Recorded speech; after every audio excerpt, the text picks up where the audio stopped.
Stimați colegi, văd că tribuna este fierbinte, probabil de la antevorbitori.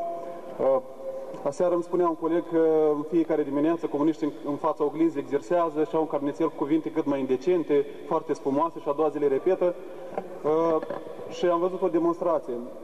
Stimați colegi, astăzi vorbim despre planul de acțiuni privind angajamentul nostru față de Consiliul Europei. Acest plan urmează să-l implementăm. De aceea poate ar trebui să ne focusăm atenția spre lucrurile concrete și spre implementarea acestui plan. Să nu vorbim despre cosmos, dar să vorbim despre problemele concrete ale Republicii Moldova și modul în care noi putem să ne focusăm asupra rezolvării lor. Consiliul Europei rămâne a fi forul important pan-european pentru promovarea democrației, a drepturilor omului, dar și a libertăților fundamentale. Republica Moldova a devenit membra Consiliului Europei la 13 iulie 1995 și chiar mâine se împlinesc 17 ani de cooperare în domeniul edificării unui stat democratic. Această instituție are și a avut un rol important și a fost un arbitru corect și imparțial de-a lungul guvernărilor care s-au perendat în Moldova. De aceea, recomandările și aprecierile Consiliului Europei cred că sunt adevărate puncte de reper în promovarea reformelor pentru guvernarea curentă.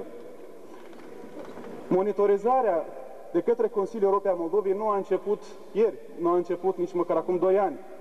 A început cu mult mai devreme, inclusiv am avut monitorizare pe parcursul celor 8 ani de guvernare comunistă. Iar acest obiectiv de încheiere a procesului și a procedurii de monitorizare a Republicii Moldova de către Consiliul Europei este o prioritate națională a programului de guvernare. Încheierea monitorizării, este adevărat, reprezintă un proces complex și presupune întreprinderea demersurilor pe cele 3 dimensiuni majore. Cea parlamentară, în relația noastră cu adunarea parlamentară a Consiliului Europei, cea care privește democrația locală, respectiv Congresul Puterilor Locale și Regionale și, bineînțeles, Comitetul de Ministri. Este adevărat că acest plan reconfirmă restanțele Republicii Moldova vis-a-vis de Consiliul Europei acumulate în timp. Vorbim aici de promovarea reformelor în domeniul electoral, de asigurarea descentralizării și autonomiei locale, în special de limitarea atribuțiilor de la nivel central și la nivel local, de implementarea planului de acțiuni pentru reformă de descentralizare. Să nu uităm că în actuala guvernare am votat pentru prima dată strategia reformei de descentralizare. Și, bineînțeles, avem de revizuit legea cu privire la finanțele publice locale. De asemenea, efectuarea reformelor instituționale în vederea asigurării și garantării statului de drept. Cu siguranță, finalizarea reformei Centrul Național Anticorupției, Ministerul Afacerilor Interne, Procuraturii. Planul de acțiuni urmează să se integreze ca o foaie de parcurs, cu eventuală perspectivă de trecere la etapă de post-monitorizare, așa cum ne dorim cu toții. Așa cum s-a menționat astăzi, monitorizarea esențială este asigurată de către adunarea parlamentară a Consiliului Europei și de aceea decizia ulterioară în acest sens va fi adoptată de adunarea parlamentară a Consiliului Europei. Iar rolul Parlamentului este determinant atât la etapa de adoptare cât și cel de implicare în implementare.